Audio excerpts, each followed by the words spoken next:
This episode of Falmouth in Focus is brought to you by the following corporate underwriter. John's Liquors, 729 Main Street, Falmouth, 508-548-2287. On this special Year in Review edition of Falmouth in Focus, we take a look back at some of the stories that shaped 2024. From the devastating Main Street fire in January, which brought the community together in the face of tragedy, to the incredible dedication of a local couple, honored by their tireless commitment to Falmouth's schools and community. Plus, we'll highlight the ongoing work of the Woods Hole Oceanographic Institution, including one scientist being recognized with a prestigious Genius Grant. All this and much more as we celebrate another incredible year in Falmouth. This is Falmouth in Focus, Year in Review 2024, and it starts right now.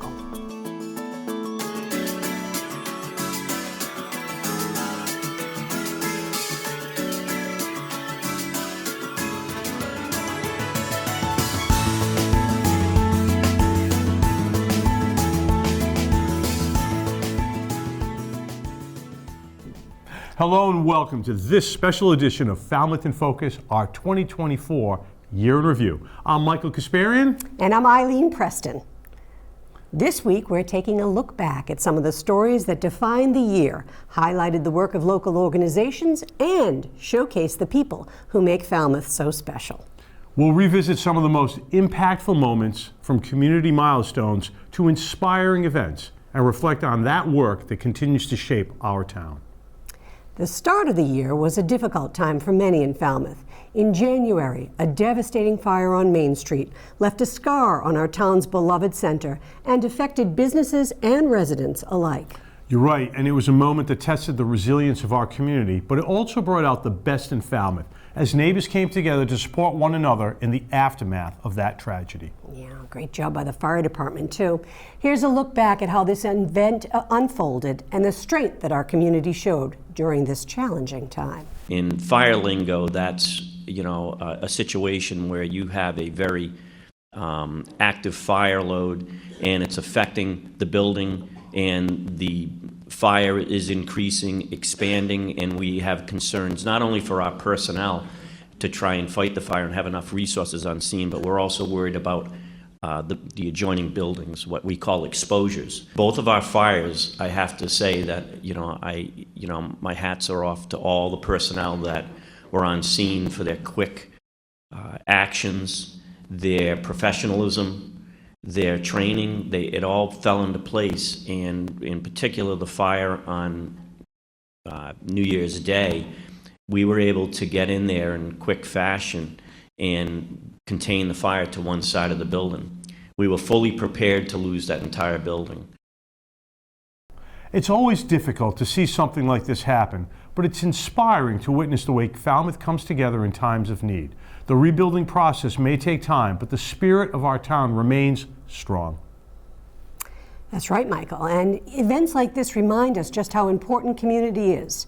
And Falmouth's response truly showed the strength and the care people have with one another. It's true. In February, we highlighted a unique charity event that combines the love of fishing with the mission of supporting our veterans.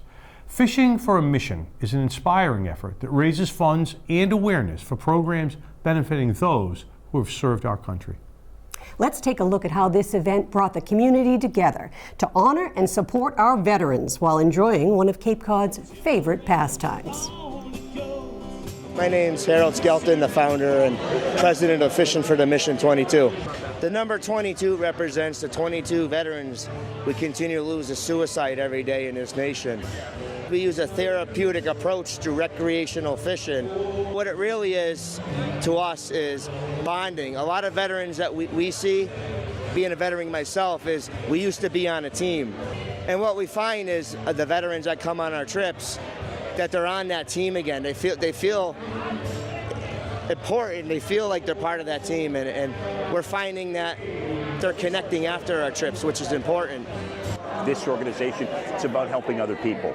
As an entertainer, I travel the globe entertaining our men and women, so it really hits home to me when we have this opportunity to make veterans' lives, veterans with PTSD, veterans that just having problems getting reacclimated into society, and it really means something to me that we can have a small part in making their lives a little bit more comfortable and more easier and happy. So this is our second annual Chowder Fest. We got, I think, 13 local restaurants that participated. Everyone that, buys the ticket to come in, they get a sample of the chowder and then they can vote on it. So our clam chowder is amazing, and we decided to add lobster to kick it up a notch. It's everything fresh and organic. We have toppers of bacon and chives, but in the chowder itself, I use fresh thyme. There's a little bit of smokiness from the applewood smoked bacon in there, some of the spices that we use. Lime, lemon, and orange zest. So at the end, you get a little hint of citrus. I call it a summer chowder. It makes me happy.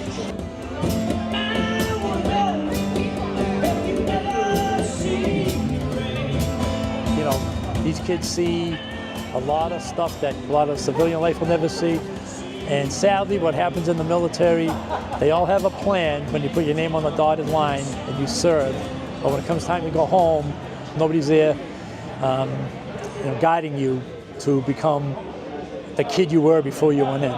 Thank you everyone for coming out tonight. If you're here, it's clearly because you're like-minded in some essence and believe that our veterans need and deserve support. I'm not going to get through this without crying, and that's just going to have to be A-okay.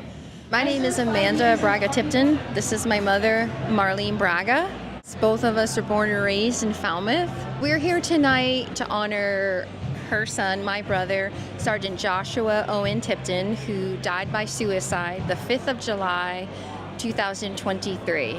A hometown boy, Falmouth born and bred, Falmouth Hospital, all the way up through graduation at Falmouth High School until he decided to join the Army. Amanda, I told you I'd give you $1,000 to donate to the charity of your choice tonight. So I'm going to hand that check over, and this is going to be in Josh's name. It's very recent for us, and so we're still walking through the bowels of hell with it, in the mourning, the grief, the pain, and all that comes with death by suicide. For the remainder of my life, if I can bring hope to one, then I'm going to keep fighting the fight and being here. I consider them my daughters and my sons now. And if I can reach one with my life, then I would have lived a wonderful life. It's heartwarming to see how events like Fishing for a Mission use a shared passion for fishing to give back to our veterans. Their dedication to those who have served is a powerful reminder of the strength of our community. This is just one of the many ways that Falmouth continues to support and honor the men and women who have given so much for our country. Falmouth's rich cultural diversity took center stage in 2024, and one project that stood out was a documentary celebrating Cape Verdeans' contributions to the United States military. This important project highlights the stories of Cape Verdean service members, their sacrifices, and their impact, not just here in Falmouth, but across the nation. The documentary was created using FCTV's production services and was commissioned by the Cape Cod Cape Verdean Museum and Cultural Center. It's an inspiring collaboration that preserves and shares the incredible legacy of Cape Verdean service members, showcasing their dedication and achievements. In the heart of the Atlantic Ocean lies a nation with a rich history and a powerful legacy of service. For generations, Cape Verdeans have journeyed to America seeking a new home and a chance at the American dream. But their contributions extend far beyond their arrival on these shores. Join us on a journey through time as we trace the remarkable story of Cape Verdeans who answered the call to serve in the United States military. I was in my first year of college when I got a notification from the draft board that I was going to be drafted. I said, I think I'll sign up for the Navy. But at that time, the Navy was still hard-nosed, still segregated. They didn't want to allow any blacks to fly or have anything to do. What they wanted us to do was to take in the galleys, the kitchens, and the lavatories and things like that. In other words, we had the lowest of the lowest job. But we did it. We did what we had to do because we realized we were in a situation where everybody has to work and you have to set aside your own personal feelings. After going to flight school, learning how to fly helicopters, which was different from airplanes, and very scary at first, and they taught you how to fly, and then the instructor would turn off the engine, which is not very good for flying, but they showed you how to auto-rotate. Come back to the ground, the rotors are still turning, and make a soft landing with no engines on. And you practice that over and over again. I joined the military in 1987. I was actually an officer. I was the first Air Force nurse to work at this joint Air Force Army Hospital launch stool, which is where they always take, you hear Ramstein, that's where I was stationed. That's where they take all the people when they're sick. They go to Ramstein and Launch Stool Hospital, and that's where I was. Through the eyes and voices of veterans who've proudly worn the uniform, we uncover tales of bravery, sacrifice, and resilience. This is a tribute to a community that has not only defended our nation, but also enriched its cultural tapestry. Cape Verdeans in America, a legacy of service, coming soon. Stay tuned for a powerful documentary that honors their remarkable journey. Wow, what a powerful story. Projects like this not only honor the Cape Verdean community's contributions to our country, but also highlight the profound impact of their service throughout history. Oh, it's a great example of how FCTV's production services can bring such important stories to life. And we're proud to have partnered on the project, which premiered at the JFK Museum in Hyannis and had a special screening in Cape Verde earlier this year. From history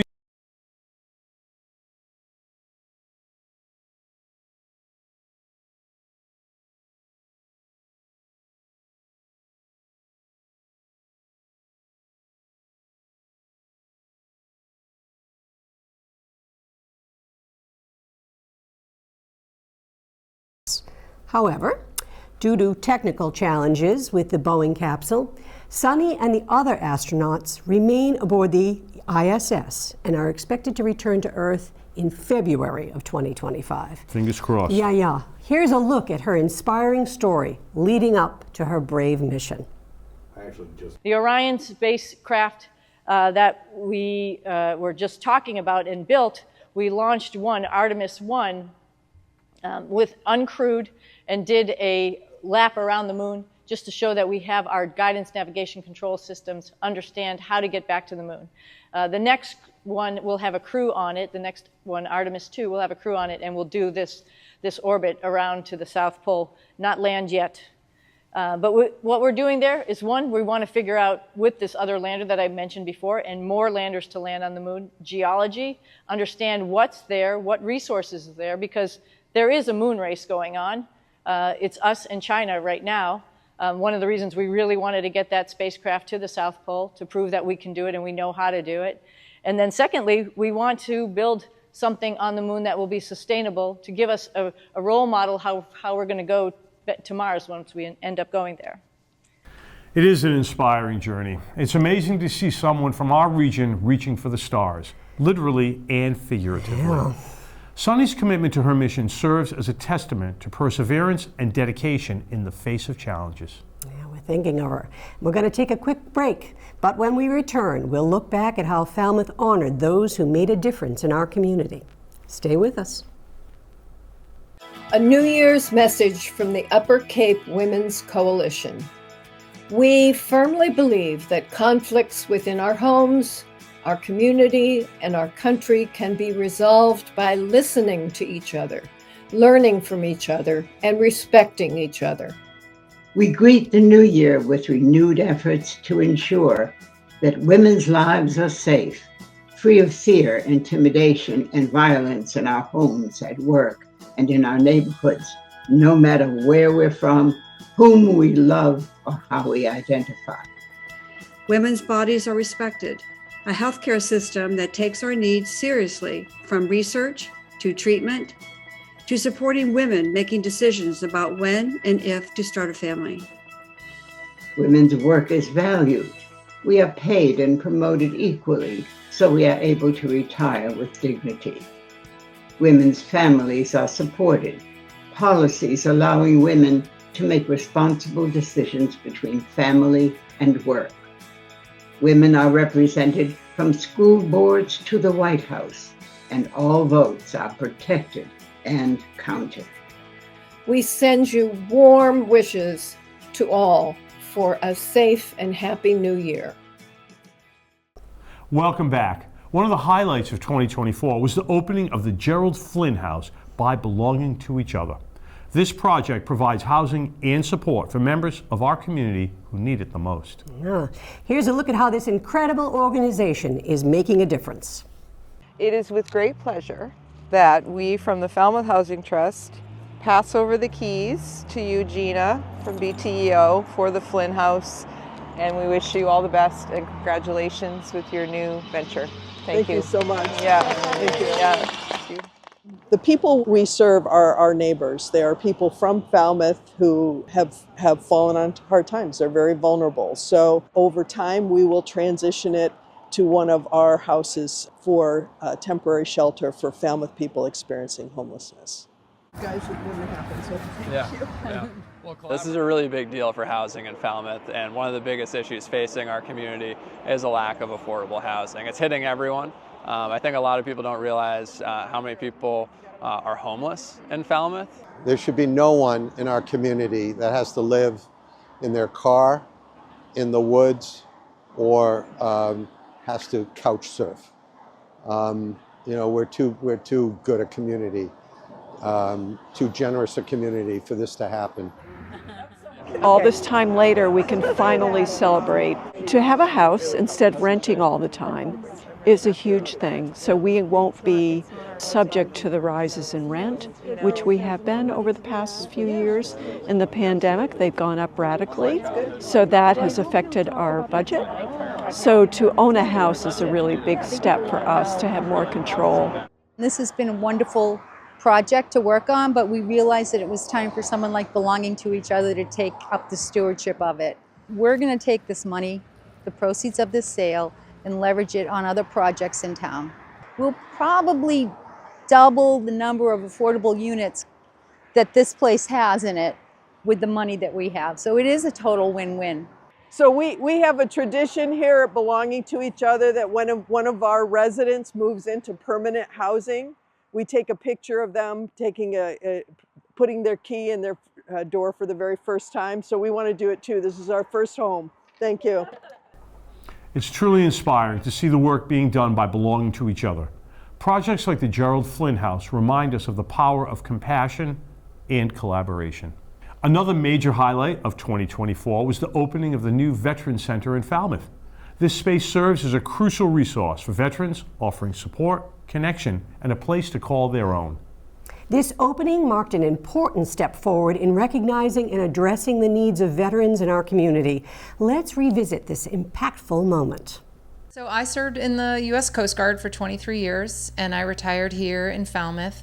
And my kids were born here in Falmouth, and my husband is a native of Falmouth, so I was here for the long haul. And a few years after I retired, I was doing some other nonprofit work in town, and I met Alan Wilson, who was the then president of Joe Q Veteran Coffee Break, and he sort of recruited me in to join the board. In the November town meeting that year before, in 2019, the town meeting had voted unanimously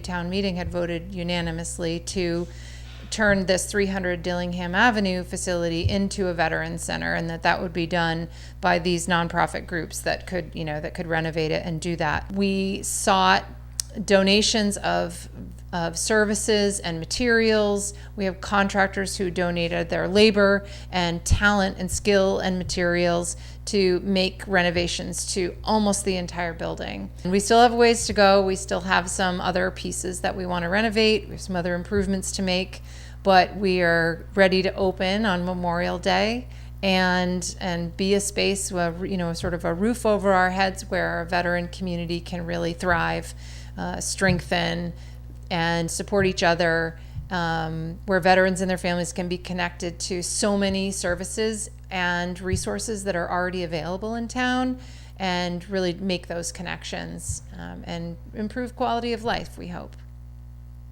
I think there's something that's almost hard to describe and define and kind of put your finger on the importance of that shared experience. We've already seen, before we're even open, we've already seen conversations happen where people realize that they're kind of tapping into the camaraderie that makes it a safe space to have some of these conversations. I think we don't even know yet how important this space is going to be to creating and cultivating and nurturing a community of veterans and their families.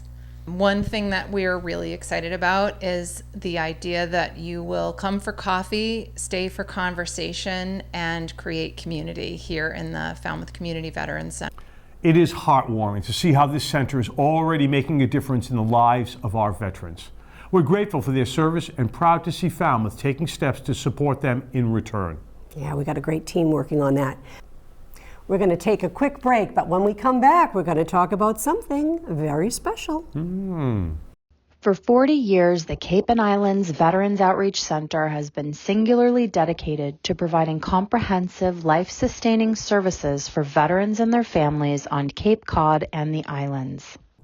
The Cape and Islands Veterans Outreach Center has a food pantry to help veterans and their families to address challenges faced by food insecurities and hunger. We have a food distribution center at 223 Stevens Street in Hyannis, open every Thursday from 9 a.m. to 1 p.m. and 4 p.m. to 6 p.m. to pick up fresh produce, canned goods, chicken, pork and beef, toiletries, and other necessities. In addition, our mobile food pantry goes to the AMVETS Post 70 in Falmouth every first and third Tuesday of the month, and the Elks Lodge in Eastham on the second and fourth Tuesday of the month. Every third Wednesday of the month, we are at the American Legion in Vineyard Haven. If you are a homebound veteran and unable to drive, we also have a home delivery program.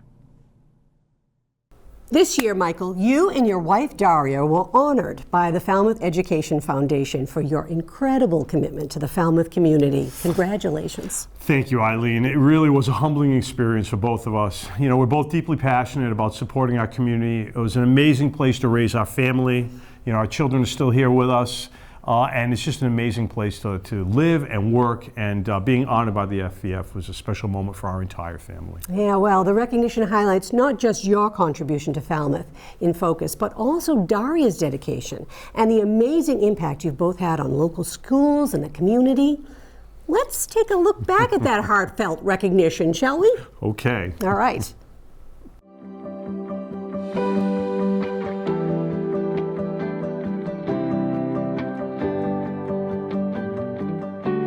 Mom and Dad, I'm so happy for you guys. I remember you guys always being around when I was little and during my education, from when Dad would do art appreciation with me in elementary school, and then going up to high school and eating lunch with my mom every day in her classroom. The Kasparians are a breath of fresh air. Together they are formidable. The FEF has made an excellent choice again this year by honoring Michael and Daria for their dedication to our community. Cheers to the FEF. Cheers to yoga. Cheers to Providence. Cheers to Holden. Cheers to Steel Hogs. Cheers to Dionysus. The Kasparians are a great choice. They're so civically involved. Daria on the educational side, Michael on the business side and community side, and they're part of what makes Falmouth a great place to live in. Some people just go through life and they just are able to make everyone better just by being a part of their life, and you two have that. Daria, congratulations on this great honor from FEF. You are a fabulous teacher. I was so honored to work with you from the beginning, 1988. Raising our kids together in the neighborhood when they would run around the neighborhood, and writing newspapers and putting on shows for the neighbors. Not that anyone really wanted to see it. Hi, Michael and Daria. Congratulations on your award tonight. I think you really deserve it. And Michael, thank you so much for what you've done for the Chamber of Commerce. You've really brought them a long way, and it's been really very productive. We wanted to express our gratitude for all that you do and all that you've done for the town of Falmouth. You know, they say if somebody knows you by your last name, that would indicate that you're pretty popular and you're very involved in the town. But this couple is known by their first names. Thank you for being you and putting your heart into this community. Michael, it's been an honor to work with you. I love going to work every day. I can't believe that almost 16 years have gone by that we've been working together, and I think it's just a true testament that of what we do, and we enjoy doing it every single day.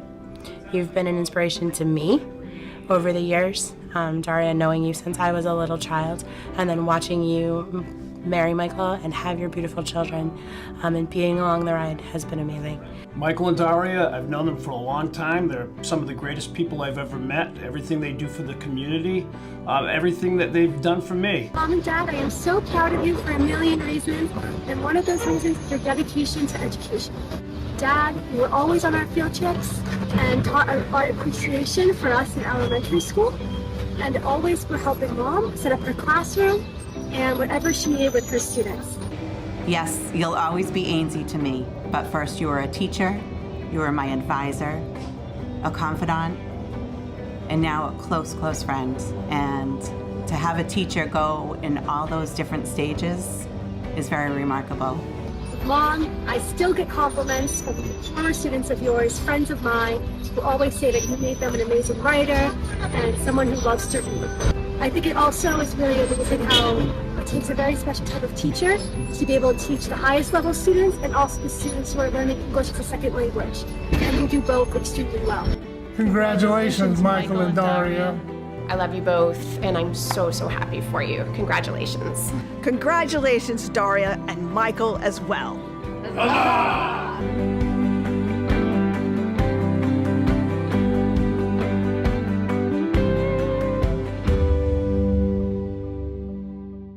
Congratulations again to both you and Daria. We love you in Falmouth, and Falmouth shines because of you.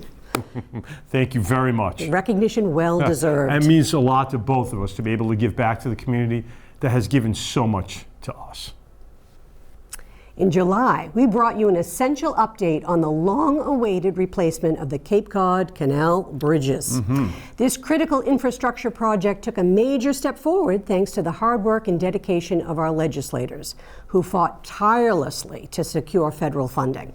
Their efforts ensure that Cape Cod's future remains accessible while addressing the traffic, safety, and structural concerns that have impacted our region for years. Yeah, here's a closer look at how this project is moving forward and what it means for our community. So we're here today to celebrate what is really a historic win for Massachusetts and for the Cape. We're really, really excited about the news that we're able to deliver. And the news is that for the first time, the people of Cape Cod are going to get what they deserve when it comes to these bridges. We know that these bridges have been in a state of disrepair for a long time.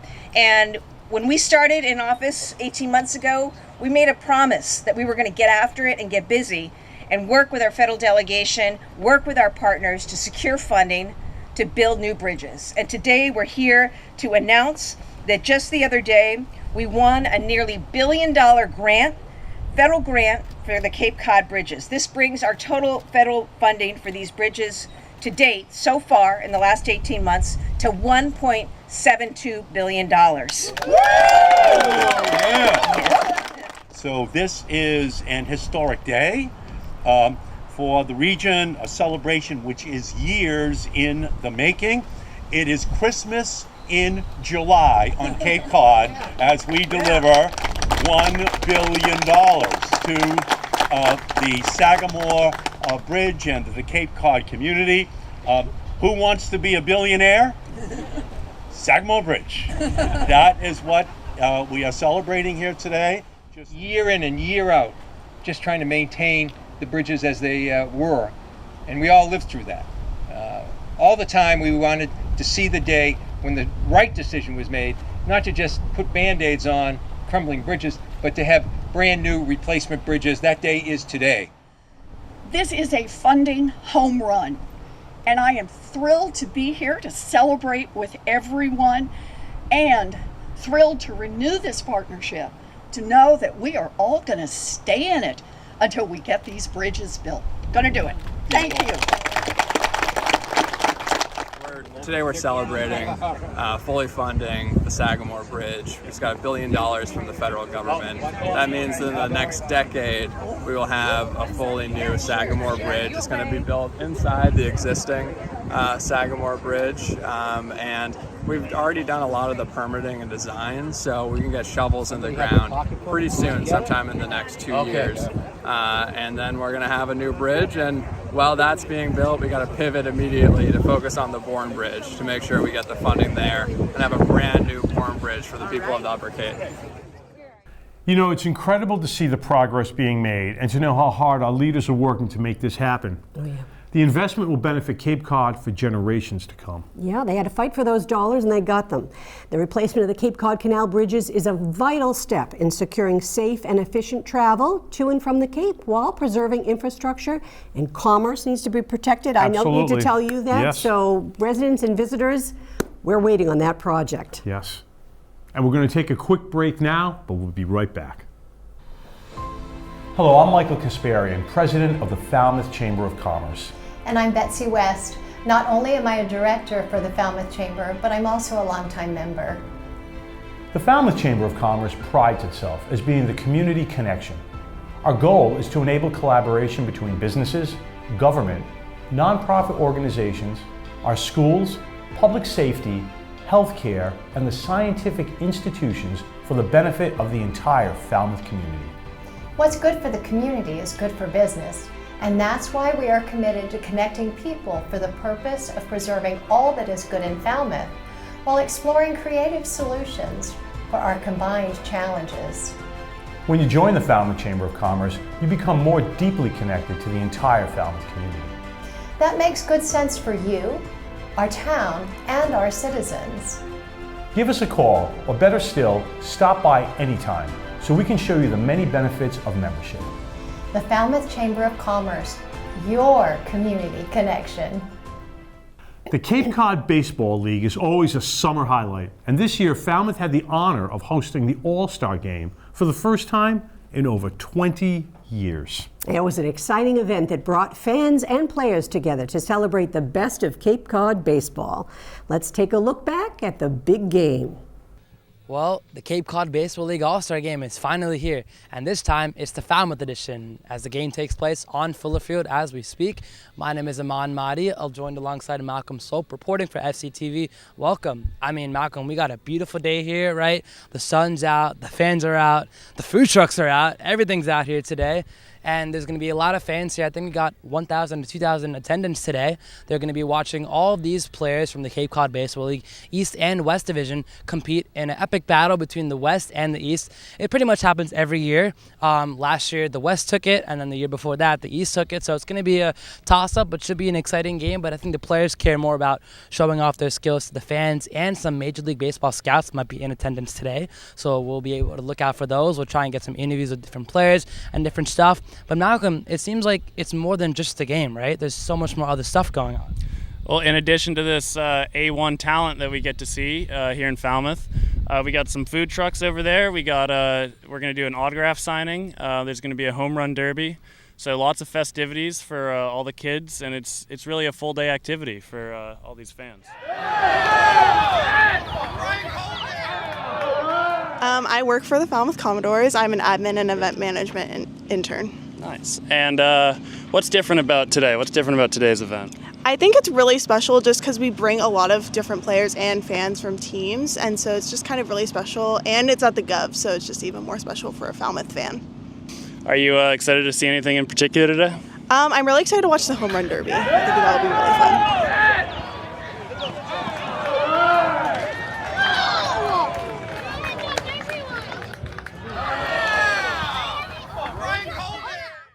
Got the ending run to finish the game. How are you feeling right now?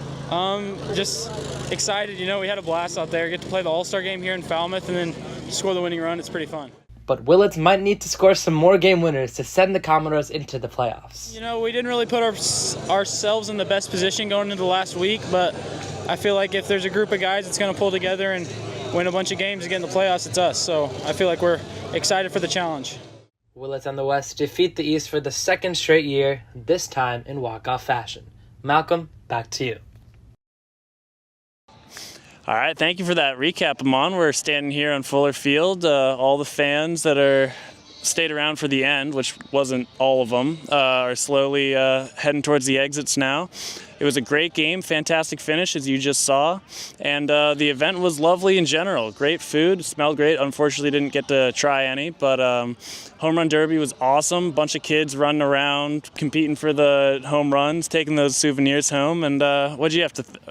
Yeah, you stumbled on your words there a bit, but I can't blame you. We've been here for, let's say, 7-8 hours, but it was a great game, Malcolm. Like you said, the food was great. The home run derby was very entertaining, actually, seeing all of those hits from these really star-powered players, which was really cool to see. And the kids, like you mentioned, they were all gathered in the backfield waiting to catch a ball, and in fact Malcolm went to go tape some of them, and they were all like, oh, I'm on camera, this, that. So it was really cute and adorable to see all of that, and it just kind of gives to show how much impact there is in this community and how many fans showed up. There was 3,000 yeah, by my estimates, probably over 2. Yeah, there's a lot of people. It was a lot of people, and it was a great atmosphere, and the game as a whole, I mean, you saw in our recap, it was just back and forth, and then the sad injury that happened in the 4th inning. Oh my, Brendan Summerhill from Wareham. He took a hit to the gates back there behind the scoreboard, and he must have had some collision with his head, and he was down for 10 minutes. We were all scared out of our minds. He was moving around. He'll probably be all right. Our thoughts are with him for sure, but ambulance came out on the field. It was a bit of a gnarly moment for sure. Oh, it was gnarly for sure, and I'm hoping that he has a speedy recovery as fast as possible. And overall, Malcolm, the event as a whole, I feel like we don't talk about it enough because the game was so good, but everything else was amazing as well. Well, it was just an absolute pleasure. Pleasure to be here, pleasure to share it with you guys. And I'm Malcolm Swope. And I'm Amon Mahdi. Signing off for FCTV. What an unforgettable day for baseball fans. It's events like these that make summer in Falmouth truly special. Yeah, there's nothing like summer in Falmouth. Absolutely. And as the fall season set in, we turned our focus to one of Cape Cod's most iconic harvests. Cranberries. There you go. The Falmouth Agricultural Commission invited locals to experience cranberry picking on public land, blending tradition, sustainability, and community spirit. Let's take a look at how this event connected people with the land and our local agricultural heritage. Falmouth Conservation Commission, who has oversight of this area, agreed to allow the Agricultural Commission to do what they could to prevent this bog from completely reverting to overgrown wildness. And we pretty much just mowed a large area, cut down some of the saplings.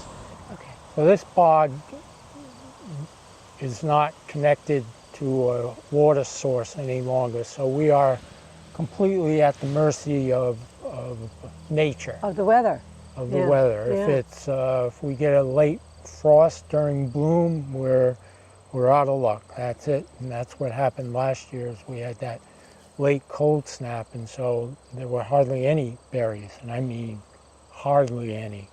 This year, weather was in our favor. The bog ditches kept pretty up full of water and ideal conditions during bloom, and so there's a good amount of cranberries out here to be picked this year.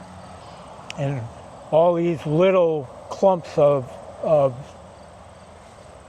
trees that you see were large clumps, like that height, and they were all through here, and we spent a good many days and hours cutting them all down, piling them up, and the Falmouth Department, DPW, came and chipped it for us. So now we have to, this winter we'll go out, cut them down again, and keep at it. Here we go. We got a big clump right here. Are you looking for a clump? Yeah.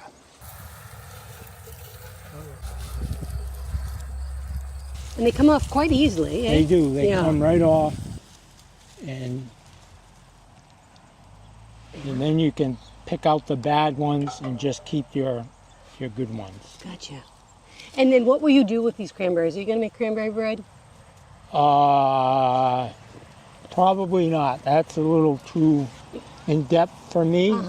So I just throw some in my oatmeal in the morning. Oh, that's a nice idea, actually. I cook some up, and I'll cook some and make a puree, put them in a blender, make a puree, and then I add that to a muffin batter. How long do you think it would take to fill up a bucket? It takes me about an hour to fill up a quart. Okay. The trick is to pick them and put them in your pocket before you eat them. Well, that is a trick. So, it used to be that they put sand to make these bogs. They don't have sand being trucked in here, right? The growers have access to sand. Okay. And so they, in the days of old, when we had more consistent cold weather in the winter time, so they would flood the bog, let it freeze, and then they'd be able to drive out with their sanding equipment and just put a layer of sand out. And what that does is the berries form on the growing tip of the vine. And so after time, that growing tip is, at the end of a 12-inch or 14-inch vine. Yeah. So the sand would just weigh down hold it down. Hold down the non-growing stuff.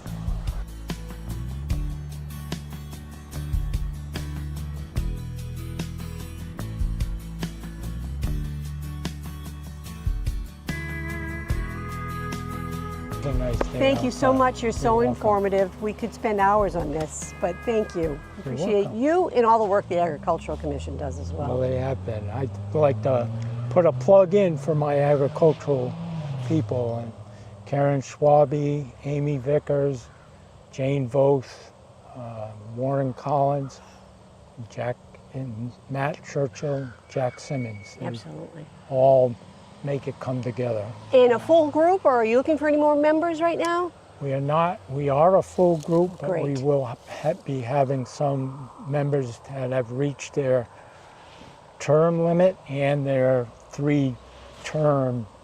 So they've served So they're their kind of 9 expiring. years. Expiring. Right. Yeah. So. So you're going to look for new members soon. Yes. Okay. Yes. You know, it's always fascinating to learn more about Cape Cod's agricultural history and the role cranberries play in our ecosystem. I mean, it's amazing. Yeah, it really is. It really it's beautiful, is. too. It certainly Pretty is. to see. We're going to take a quick break, but when we come back, you're going to want to see it.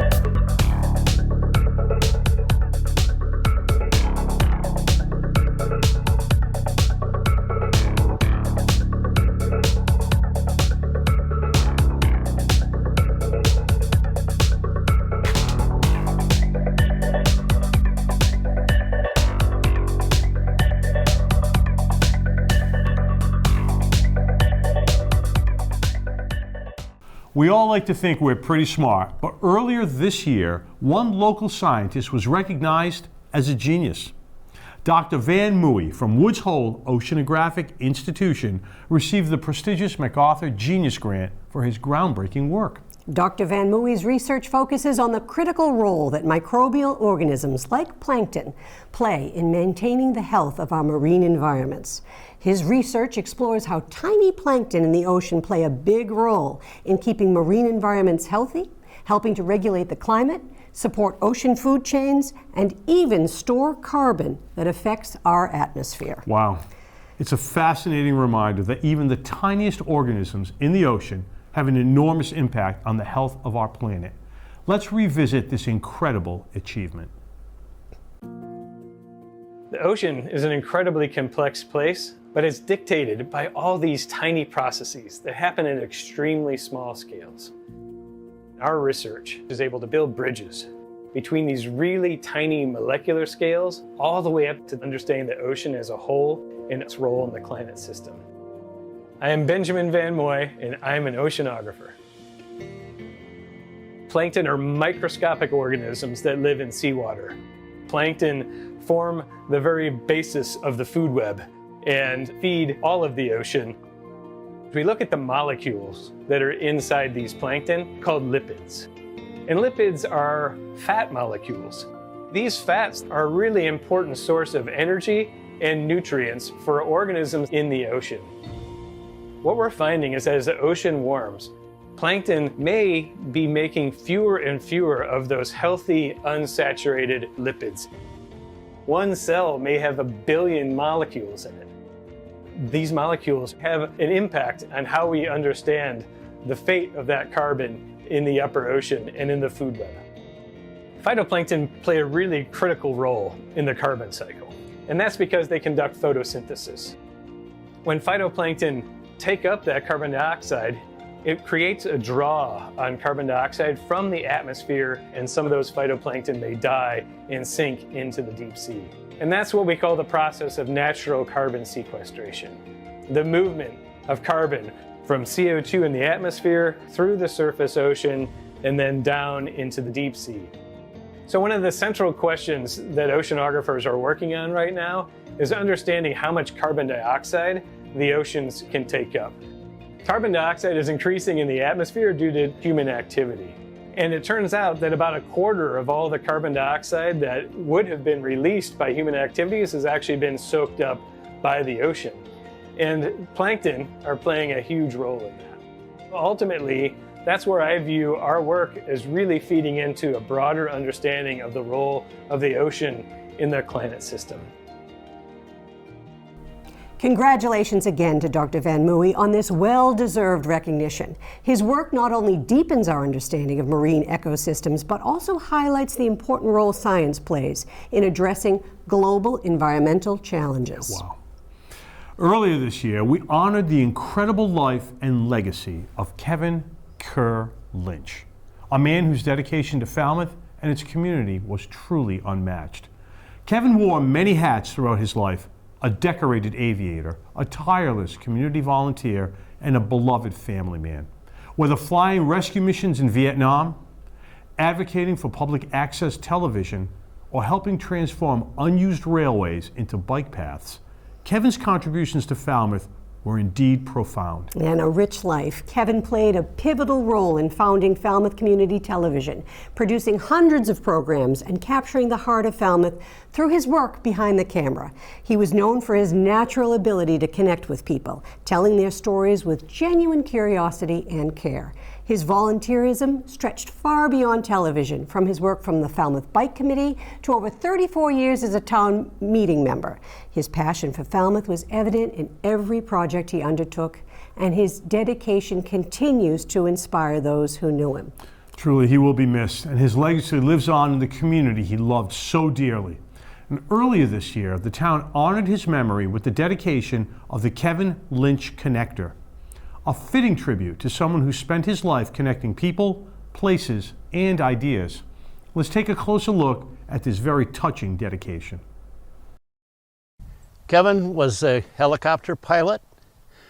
He got 3 distinguished flying crosses in Vietnam for his bravery.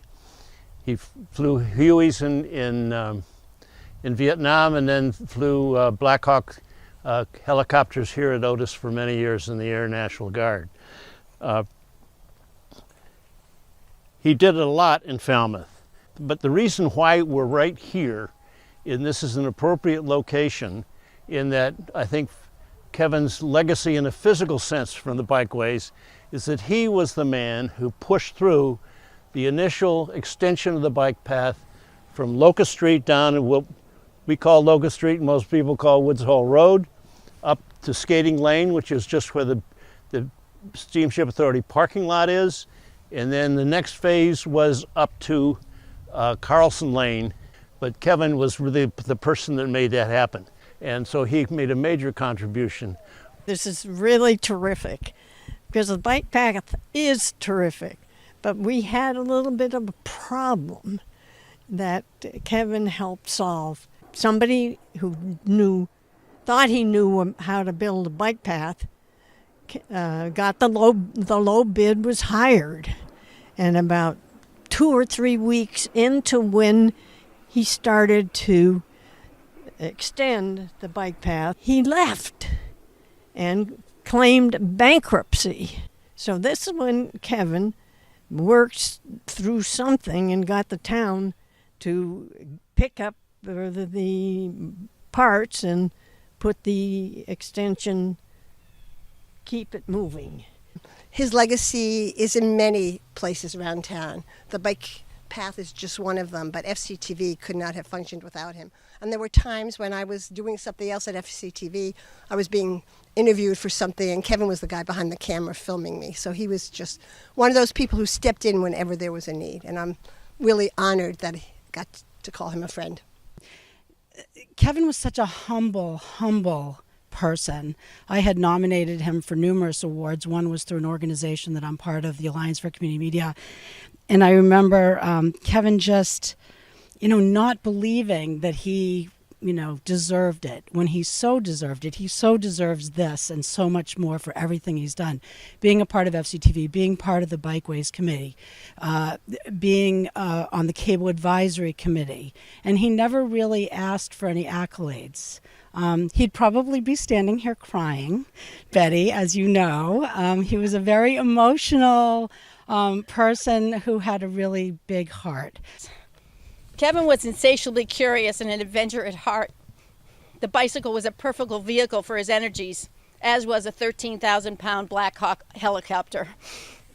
He took us on numerous Shining Sea bike path adventures, which include many side trips on brambled and questionable paths. We always emerged scratched but enriched. There was never a direct line for Kevin, nor was there lack of stories, as you all know, to go with the trip. Bike rides around town, again, no straight lines here, included his vision for new trails and the challenges to overcome for just one more connection. The stories were often accompanied by his familiar grin and twinkle in his eye, indicating that he was working on making it a surmountable challenge. Kevin didn't do it alone. He had a lot of people that was helping him do whatever he was doing. He'd bring maps home, and he'd work with the committee, the Bikeway Committee, and even FCTV. He really didn't do it alone. There was a teamwork involved in this. So I'm sure he really, is looking down now, and he's really very humbled, and he's smiling too because he's not expecting this at all. But thank you guys. All right.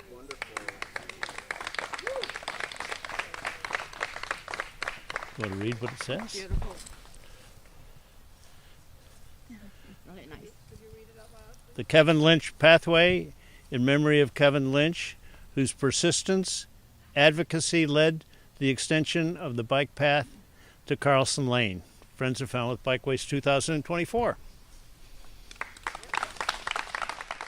A heartfelt tribute to an extraordinary man. Kevin Lynch's kindness, integrity, and relentless dedication to his community will continue to leave a lasting mark on Falmouth for generations to come. His family, friends, and all who knew him can take pride in a legacy of service and commitment that will not be forgotten. Amen to that. Yeah.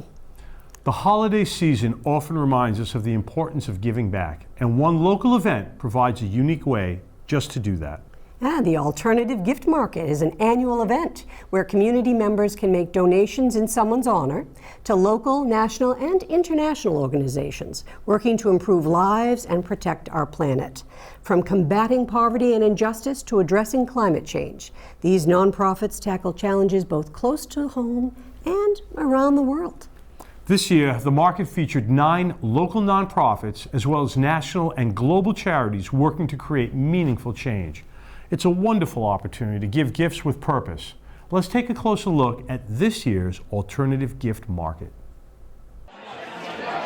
I'm Judy Hirschfield Bartek, and we are here today on Veterans Day weekend on a beautiful fall day as part of the Alternative Gift Market. It's our 18th annual Alternative Gift Market.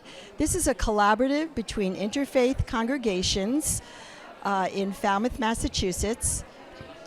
We have 20 nonprofits that you can learn about what they do, the important impact that they have on local, regional, and international organizations. Basically, people come, they learn about 20 different nonprofits, and then decide, based on a shopping list, of donating to that nonprofit. Then it's an opportunity to have others learn about that nonprofit, because for each organization that you donate to, you get a little card that describes what that organization does. And then for the holiday, a new and different way to spread cheer is to give that card to someone else as a gift. I founded Justice for Housing right after I was released from federal prison. Our goal is to house formerly incarcerated returning to the community after incarceration. Last year we housed over 123 individuals through our SHARP program, which is partnership with the housing authorities. We partnered with Boston Housing Authority, Cambridge Housing Authority, Brookline. Now we're trying to branch down to Falmouth.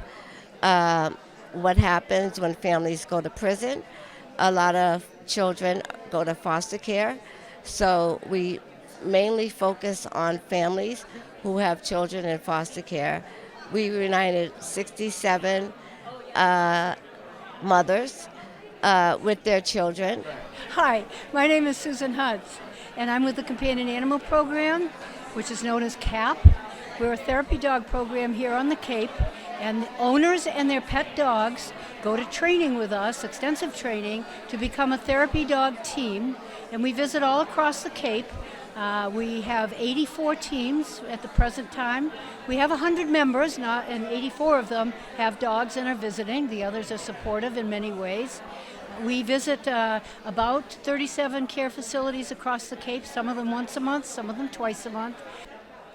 We also have a wonderful opportunity to learn about gifts that are made from nonprofits throughout the world. And so you can buy gifts also to give to other people, such as beautiful glassware and bags, pocketbooks, scarves.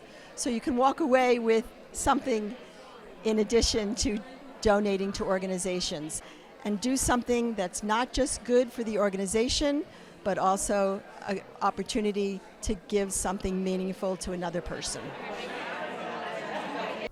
The Alternative Gift Market offers a chance to make a difference in someone's name, whether supporting local initiatives here on Cape Cod or critical causes across the globe. It's truly a reminder of the spirit of giving during this holiday season. And as we look back on 2024, it's clear that Falmouth continues to grow, evolve, and come together in very inspiring ways. From honoring our past to investing in our future, this year has been full of moments that remind us why we love this community. Thank you for joining us on this special edition of Falmouth in Focus.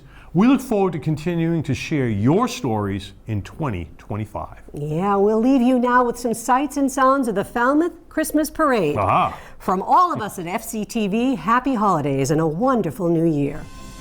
Happy New Year.